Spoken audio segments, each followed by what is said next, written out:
Last night, I didn't sleep well and arrived at the office early. After refilling my coffee in the break room, I overheard some gossip outside the secretary's office. Isn't that actress who made a high-profile return yesterday Alexander's ex-girlfriend? She suddenly left Alexander to go abroad, and now she's back. Alexander even gave her such a grand reception at the airport. Looks like he wants to rekindle their old flame. What's wrong with rekindling? They grew up together and are well-matched. I heard that before Isabella went abroad, she and Alexander were already talking about marriage. Now that they're both single, it's perfect timing. And what about Emily? Suddenly, I heard a sneer. The main character is back. What does Emily have to do with it? Everyone in the company knows that Emily is just Alexander's kept woman. Otherwise, how could she have climbed from a receptionist on the 10th floor to his chief secretary on the 18th? The conversation was getting more and more outrageous. I raised my hand to press my throbbing temples. A whole night of sleeplessness had left me feeling dizzy and disoriented. Listening to Jessica's increasingly absurd speculations, I almost wanted to applaud her creativity. Even novelists don't fabricate stories as wildly as she does. After Alexander and I agreed to get married, it was my idea to keep it a secret. After all, I had just started working as a receptionist at the company, and Alexander was the CEO. If our relationship were exposed, everyone would think I got the job through connections. I couldn't accept that. But despite my efforts to do well as a receptionist, on the day I was supposed to be confirmed in my position, Alexander unilaterally transferred me to the 18th floor to be his personal secretary. I admit that his intervention played a role in my job change, but if Jessica questions my professional abilities, I won't tolerate it. I took a sip of the bitter black coffee and boldly pushed the door open. The gossiping voices inside instantly fell silent. A few people looked at me guiltily, their expressions a mix of embarrassment and hesitation. I smiled and gave them a look, exuding an authoritative aura. Why are you all standing around? Are you that free? Have you finished organizing yesterday's data reports? Are the meeting room materials prepared? As soon as I said that, they immediately returned to their workstations without a word. Only Jessica remained, glaring at me with resentment. I raised an indifferent eyebrow and let her be. As I turned to enter my private office, I heard her smugly shout behind me. Emily, Isabella is back. She'll soon marry Alexander. Let's see how long you can stay smug. I turned back, my expression unchanged. Really? Then please congratulate your Isabella for me. No matter how indifferent I appeared on the surface, Jessica's words still affected my mood once I closed the office door. To make matters worse, my phone kept pushing the latest entertainment news. #Rising star Isabella Smith returns high profile. Isabella Smith embraces mystery man at airport, suspected couple. In the candid photos, I could see Alexander leaning against the car door, embracing her tenderly. I exhaled deeply, unable to suppress the surge of irritation and bitterness. Divorce. I must get a divorce. I can't live like this anymore. No matter how indifferent I appeared on the surface, Jessica's words still affected my mood once I closed the office door. To make matters worse, my phone kept pushing the latest entertainment news. In the candid photos, I could see Alexander leaning against the car door, embracing her tenderly. I exhaled deeply, unable to suppress the surge of irritation and bitterness. Divorce. I must get a divorce. I can't live like this anymore.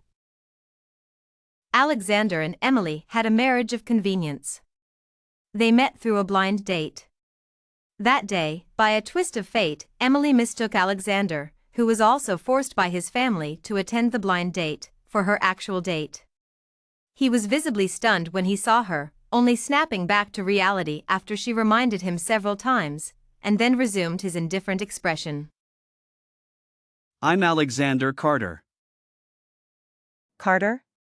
Wasn't my date supposed to be named Wang? Emily's mind went blank as she stared at the extraordinarily handsome face and deep, dark eyes of the man across from her. The next second, she stood up abruptly and apologized. I'm sorry, I mistook you for someone else. She picked up her handbag, ready to leave.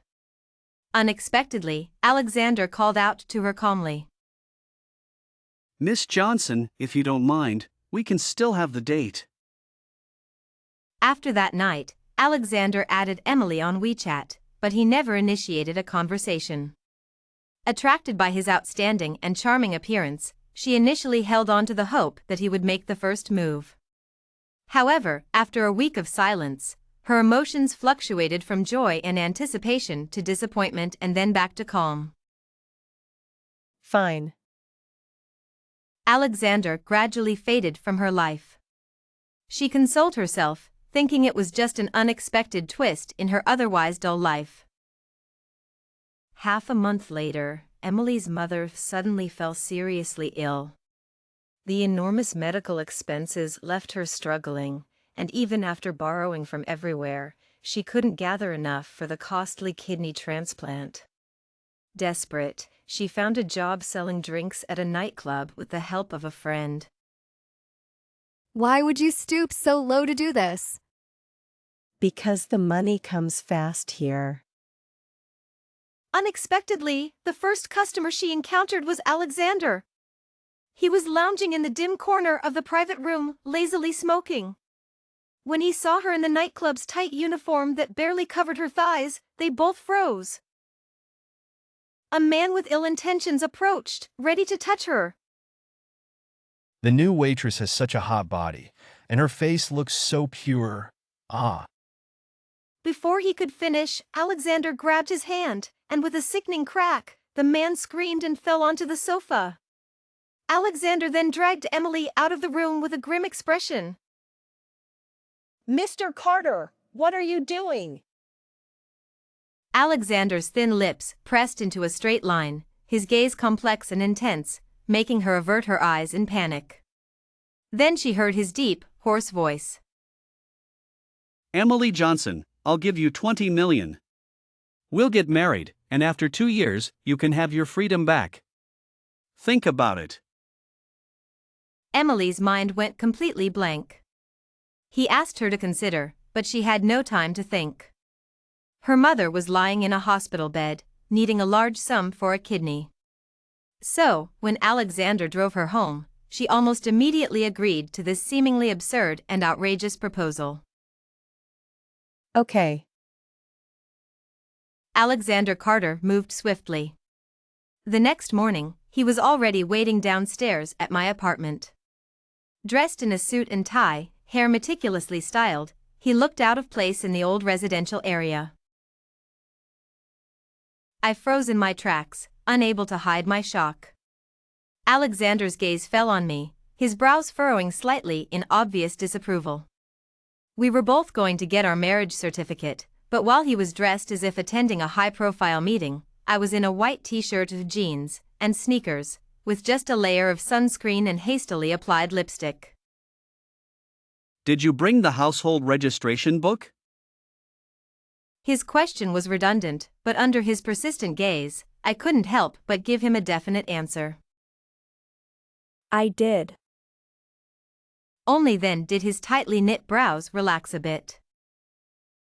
I had always wanted to ask him why he suddenly decided to get married and why he chose me, but I never found the right moment. Until 3 days after we got our marriage certificate, he took me to meet his parents. After coming out of the bathroom, I accidentally overheard their conversation. Doesn't Emily look a bit like Isabella?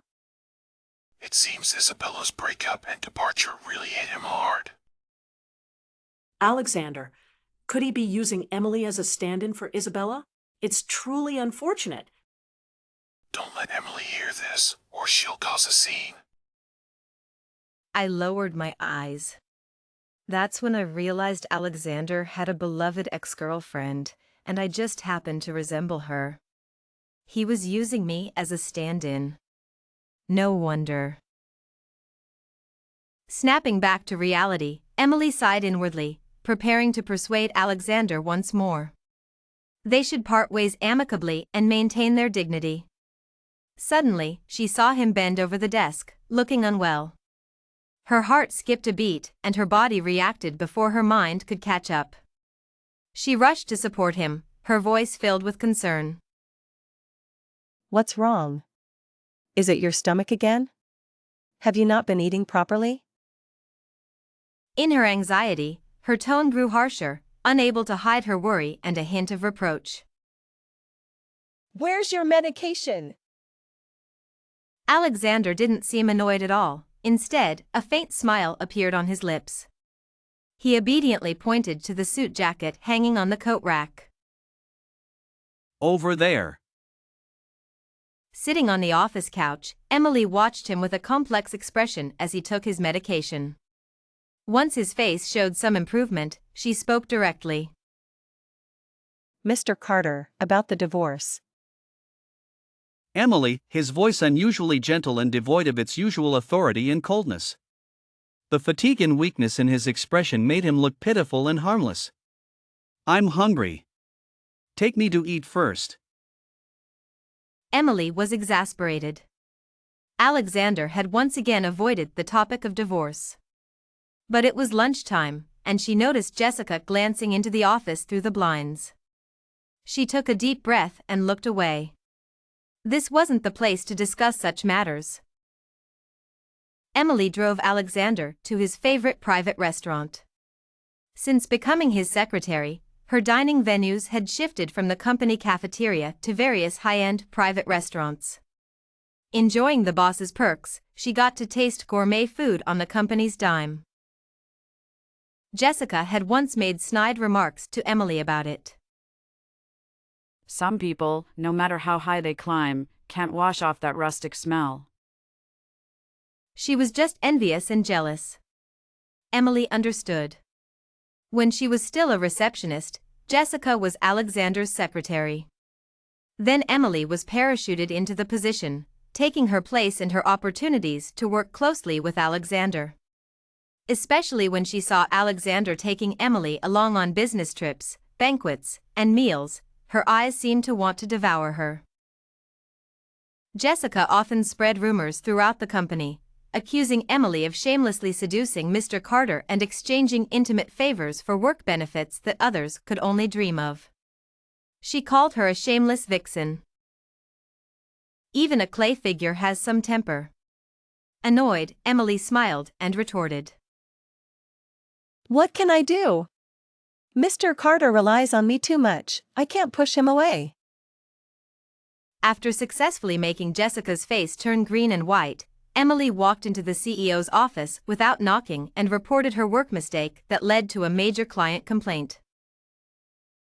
As a fellow professional woman, Emily had initially intended to turn a blind eye, but Jessica kept provoking her. So she had no reason to hold back. Alexander was busy reviewing documents and replied without looking up. You're her supervisor. Handle it as you see fit. Can I fire her? Yes. The company can afford the compensation. Hearing this, Alexander looked up at Emily, his eyes filled with a complex emotion she couldn't decipher. Sometimes, she felt that Alexander's gaze held deep affection and restrained love, as if she were his long-lost beloved. But she wasn't. So whenever he looked at her that way, she either looked away or pretended not to notice. She knew he was probably mistaking her for his ex-girlfriend, Isabella Smith. After dinner, Emily pulled out a freshly printed divorce agreement from her bag and placed it in front of Alexander. Mr. Carter, if you're done eating, let's handle this matter. Alexander stared at the papers for 2 seconds, his long eyelashes fluttering. Emily, have I treated you poorly these past 2 years? No. Emily was taken aback. Despite their lack of emotional connection, Alexander had treated her well during their 2-year marriage. He had accompanied her to the hospital when her mother was ill, cared for her during her fevers, and even cooked for her despite his lack of culinary skills. His silent comfort during her nightmares and thoughtful gestures had made her dependent on him. He was too good. So good that I began to grow greedy. Isabella's return shattered Emily's beautiful dream, forcing her to face reality. You are just a substitute. But Alexander's next question caught her off guard. Is it because I'm not good in bed? Did I not satisfy you? Cough, cough. What are you talking about? Alexander moved from across the table to sit next to her, patting her back gently. Did I not make you comfortable? Or do you find it unbearable? I can restrain myself and limit it to 5 times a week. Shut up. Restrain? I wanted to strangle him. The night she moved into his house, Emily had suggested they sleep in separate rooms. Alexander respected her decision, but half a month later, she got drunk and kissed him, leading to a night of chaos. Since then, they shared the same bed.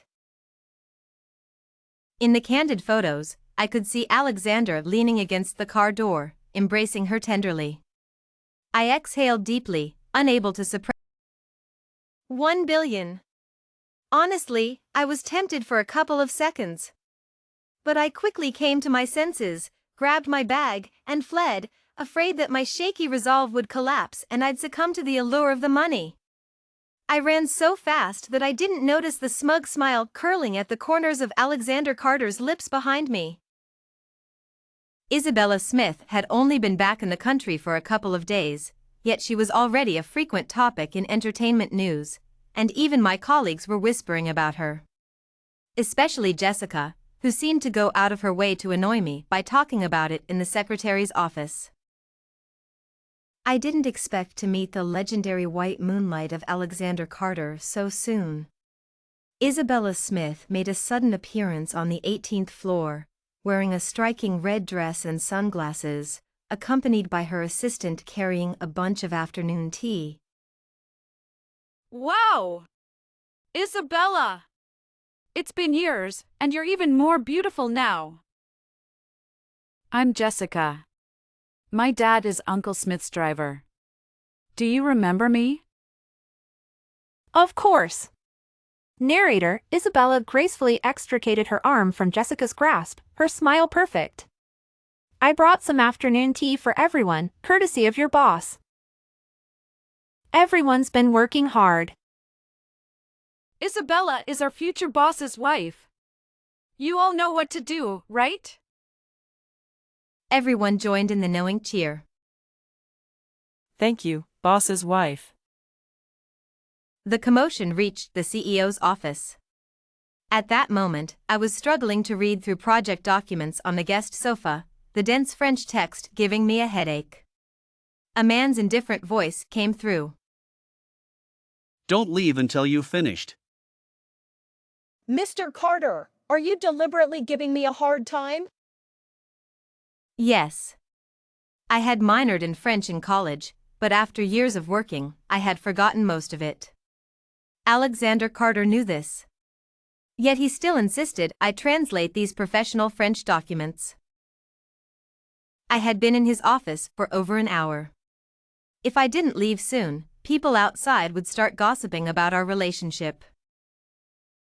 Why would you think that? Isn't it a secretary's job to help with this? I was speechless. Then I'll take it outside to translate. Do it here.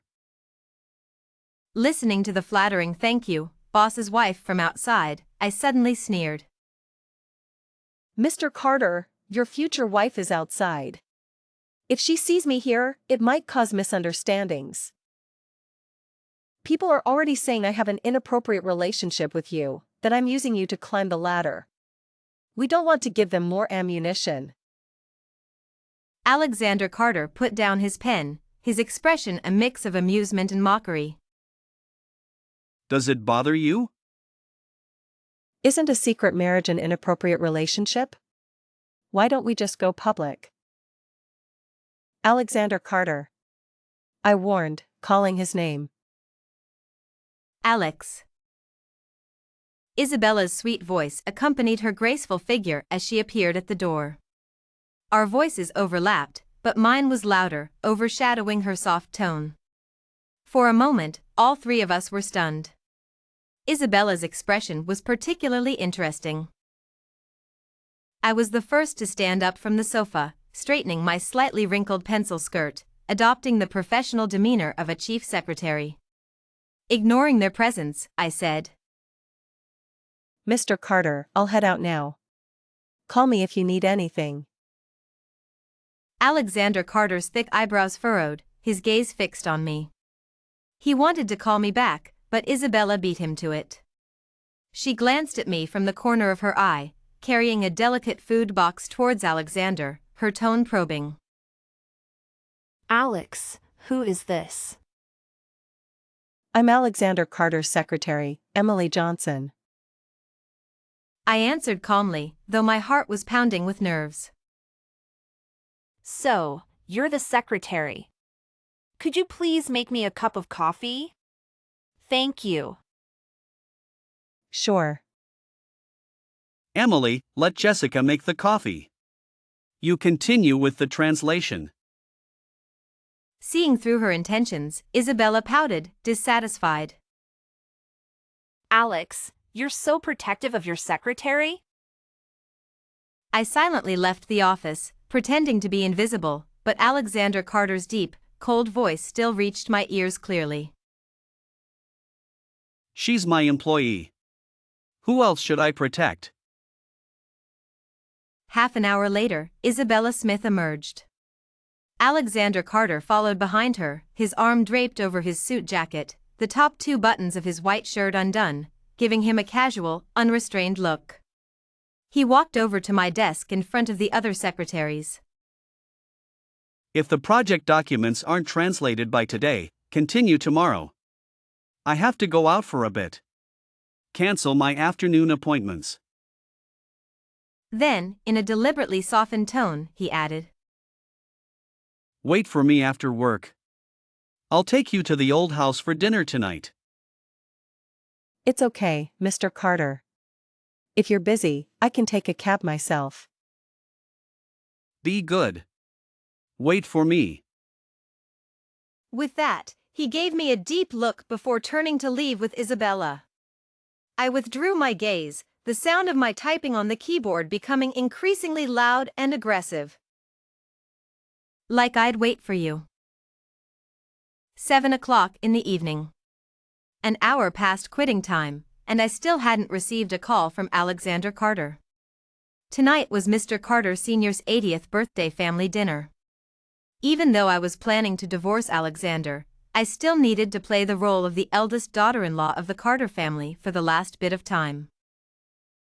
Stepping out of the office building, I realized it was pouring rain outside, traffic was congested, and the ride-hailing app showed a long queue.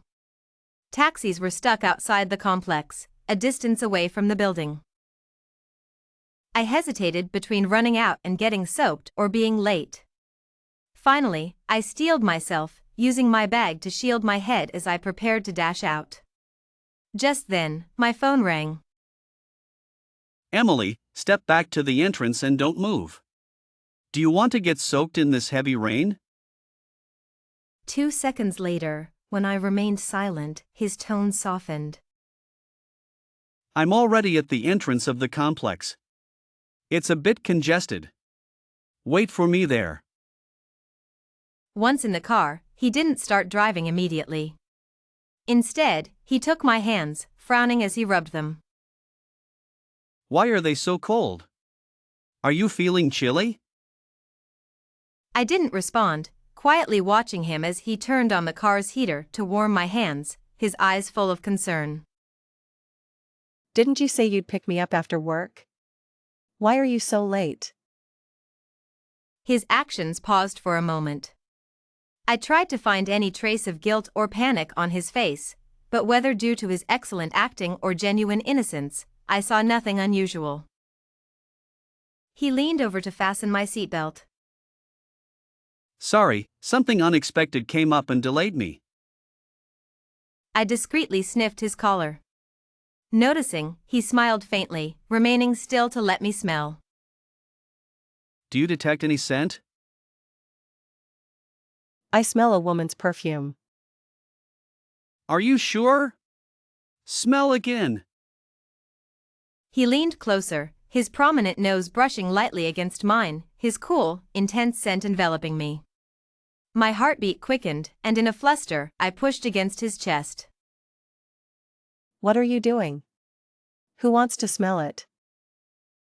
He eased back a bit, a hint of regret and disappointment in his eyes as he looked at me meaningfully. Wife's checking up on me. I need to prove my innocence. The Carter family residence was located in a wealthy suburban villa area, surrounded by mountains and water, reflecting their immense financial power. As a young member of the family, Alexander Carter had an incredibly promising future. At just 27, he had already become the CEO of a publicly listed IT company, with his net worth skyrocketing to 10 figures in just 2 years. In contrast, my family background was quite ordinary. My parents came from a rural area and made a living through small businesses. While we were doing okay, we were far from wealthy. So when Alexander proposed to me, I never harbored any unrealistic dreams. I diligently took care of his life, planning to leave his world once our 2-year agreement ended. It was too far away, beyond my reach. I always knew my place. When the car arrived at the villa's entrance, I got out and immediately heard the harmonious and lively laughter from inside. Among the voices, I recognized Isabella Smith's sweet tone. My steps halted at the door. Suddenly, I didn't want to go in. Alexander parked the car and walked over. Seeing me stop, he thought I was nervous and naturally took my hand. Why are you standing here? Don't be afraid, I'm here. As we entered, the laughter inside paused for a moment. Mr. Carter Sr. tilted his head, curiously looking at me, then at Isabella, who was half squatting by his knee, making him laugh. He asked, puzzled. Why, are there 2 Isabellas? Silence. A dead silence filled the air. Alexander's expression changed slightly, and Mr. and Mrs. Carter stood aside, not daring to speak. I clenched my palm to keep the smile on my face from faltering. The elderly man had Alzheimer's. The last time we met, he kept holding my hand, repeatedly saying, "Emily, come play with Grandpa more. Emily, are you leaving?" Now that Isabella was back, he had completely forgotten about me. Grandpa, this is Emily, your favorite granddaughter-in-law. Don't you remember? Alexander squeezed my cold hand, leading me to half squat by the elderly man's knee, patiently introducing me. Emily. I steadied myself, placing my hand on the elderly man's wrinkled hand, smiling gently. It's me, Grandpa. We haven't finished our sugar painting from last time.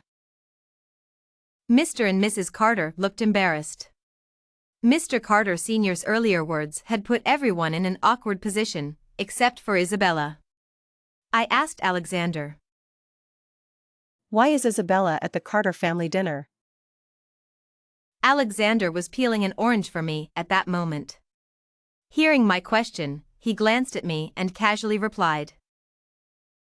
Not sure, maybe she just came to deliver a gift. Weren't you 2 out together this afternoon? He placed the peeled orange in my palm, raising an eyebrow slightly. I just gave her a ride to a place, then we parted ways. It didn't take more than half an hour. Are you jealous, my dear? I quickly picked up a segment of the orange and stuffed it into his mouth, reminding him with a blank expression. Who is your dear? Don't forget, Mr. Carter, we're about to get divorced. This was a reminder to him, and to myself. Alexander silently chewed the orange, then commented. It's sweet. I couldn't hold back any longer and finally asked him the question that had been bothering me. Alexander, do you think I look like Isabella? After that day, Isabella started visiting Alexander at the office more frequently. Jessica's attitude grew increasingly brazen. Sorry, I need to make coffee for Isabella.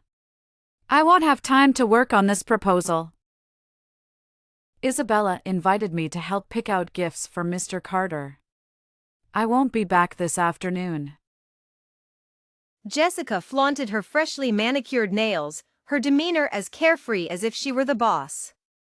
Repeatedly skipping work during office hours without correction, she needed to be reminded who her superior was. The door to the CEO's office was slightly ajar. Without thinking, I pushed it open, only to be taken aback by the sight of a guest inside. Sitting across from Alexander was a handsome young man with a laid-back, roguish charm. Seeing my abrupt entrance, he adjusted his collar and stood up, speaking to Alexander with the familiarity of an old friend. Oh, sister is here. I won't interrupt you two then. I'll figure out my issue on my own. Sister. After he left, Alexander walked over and took my hand, casually closing the office door behind him. What's wrong? Who upset you? I hadn't forgotten that we were still in the cooling-off period for our divorce. Silently, I withdrew my hand from his grasp.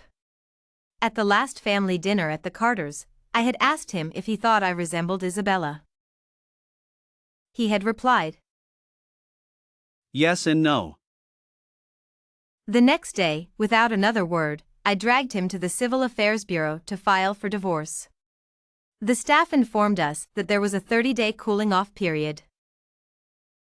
My suggestion is that she is no longer suitable for the role of assistant secretary.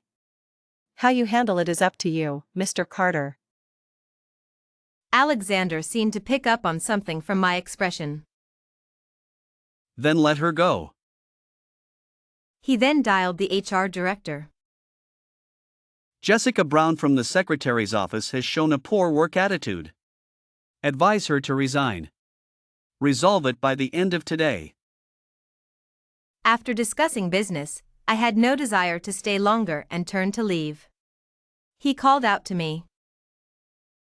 Emily. He handed me one of the invitations on his desk. There's a banquet tomorrow night. I need you to accompany me. All right. Showing any more emotion would be a loss for me. I immersed myself entirely in work, meticulously arranging and advancing every task, leaving no room for idle thoughts. Jessica often claimed I only reached my position through Alexander Carter's favoritism. Little did she know about the countless sleepless nights and overtime hours I had endured. Even Alexander wasn't pleased with how hard I pushed myself. It wasn't about proving anything to anyone. I just wanted to stand before him with my head held high. The next day after work, Alexander took me straight to the mall to buy a dress. After changing, I saw him with his back to me, talking on the phone. As I approached, I could faintly hear Isabella's tearful voice on the other end. Why are you crying? Send me your location, I'll come get you. As he finished the call, Alexander caught sight of me and quickly ended the conversation. That's it for now, we'll talk later. I casually asked, was that Isabella? He lowered his gaze and carefully adjusted my hair. Yes. Recalling his tone during the call, my chest filled with bitterness and resentment. As we left the mall, I suddenly asked him softly, "Alexander, do you still have feelings for Isabella?" Why would you think that? His reaction surprised me. After furrowing his brows for a couple of seconds, he suddenly seemed to realize why I had been acting so strangely lately. So, you're insisting on divorcing me because of Isabella Smith? No. Isn't that the reason? I widened my eyes in shock. Didn't you marry me because I look like Isabella? Alexander looked at me as if I were an idiot, his expression incredibly complex. After several attempts to speak, he finally decided to show rather than tell. He grabbed the back of my head and kissed me forcefully. He only let go when I was on the verge of suffocation, gritting his teeth as he said, Emily Johnson, do you have a heart at all? Can't you see what I've been trying to tell you these past 2 years? I thought I made myself clear. I was silent for a long time before mumbling, I thought you saw me as her substitute. Alexander was so angry he turned to leave but restrained himself and came back, grabbing my hand. Who is whose substitute is still up for debate. What? What do you mean? Alexander's cryptic words left me utterly confused. At the party, Isabella had already arrived. She immediately tried to assert her dominance, speaking to Alexander in an intimate manner and deliberately ignoring me. Alex, my grandfather is upstairs and wants to see you. Would you like to come say hello? Alexander didn't say anything, his dark eyes fixed on me, seemingly waiting for my reaction. I tightened my grip and forced a polite smile. Under their intense gazes, I took Alexander's arm and declared my territory. Honey, let's go. To hell with being magnanimous. To hell with being a substitute. To hell with the ex-girlfriend. Even during the cooling-off period, we are legally married. If the challenge comes to our doorstep, there's no reason not to respond. Alexander's lips twitched into a smile, his tone dripping with sarcasm. Miss Johnson, have you just remembered you're Mrs. Carter? I discreetly pinched his arm muscle, hissing through my teeth. Shut up. We'll settle this at home. He chuckled. All right, anything but divorce. Ask me anything else. Emily found herself meeting Isabella in the restroom after an appointment with Mr. Shen. Isabella, meticulously dressed, was reapplying her lipstick. Indifferent, Miss Smith, if you have something to say, just say it. Unfriendly, Emily, does it not bother you at all that I was Alexander's ex-girlfriend? Serious, what does it matter? He's my husband now. Pressing, but do you know why we broke up? Hopeful, if you want to share, I don't mind listening. Isabella looked at Emily for a few moments before giving a self-deprecating smile. Sad, Emily, I saw you years ago, but only in a photo. Alexander and I grew up together. I followed him for over a decade, liking him for just as long. But he always saw me as a sister, nothing more. Then one day, out of the blue, he accepted my confession. Calm, go on. Exasperated, our parents always wanted us to be together. Under their pressure, we were preparing to get engaged just 3 months into our relationship. Emily awaited the twist, her heart unknowingly tightening. Just then, her phone rang, interrupting the conversation. Isabella suddenly yelled into her phone, her voice hysterical. shouting, "Ethan, you jerk. Get lost. I can't believe I ever wasted my time on you. Don't ever let me see you again." Emily stared at Isabella, wondering if she had lost her mind. Apologetic, "Sorry you had to see that." Confused, you. Dismissive, "Don't mention that dog. Bad luck." Emily saw Isabella in a new light and reminded her of their interrupted conversation. Serious, you haven't finished your story. Ethan's call came again, and Isabella glanced at it with irritation but ignored it. Bitter, long story short, I saw your photo in Alexander's diary. It was because of you that I broke up with him. We look alike, don't we? Be confident. It's not that you replaced me, I was the one Alexander used as a stand-in for you. I was so mad I almost castrated him. Emily was utterly shocked. With a heavy and confused heart, I walked out of the restroom. Looking down from the second-floor window, I saw Isabella Smith being carried into a car by a tall man, while she cursed and struggled. I recognized him. He was the man who had called me sister with a roguish smile in Alexander Carter's office that day. Was he Ethan Black? Enjoying the view? Alexander's cool voice broke the silence, filled with displeasure. You and Isabella. She said you knew me a long time ago? Alexander's gaze deepened as he looked at me. After a moment, he sighed quietly. You really have forgotten me.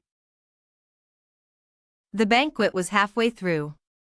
Alexander Carter took me home early. Returning to the house where we had lived for 2 years, I felt a pang of guilt and disorientation. After I mentioned divorce that day, I quickly packed my things and moved out while he wasn't paying attention, driven by sheer determination. In this relationship, I had already fallen for him first. I couldn't let myself become a lovesick, resentful woman.